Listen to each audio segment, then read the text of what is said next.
ako ay awayin, kahit anong gawin.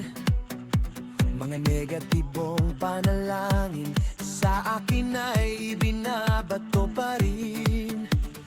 Kahit masasakit na salita sa komento ay isinulat, wala akong magagawa kundi tanggapin at patawarin ka na lang. Dahil alam ko lahat ng inyong sinasabi, lahat ng inyong ginagawa sa inyong pagkatao, yun ay bumabakas pa rin. Nakikita sa salita kung ano ang laman ng puso.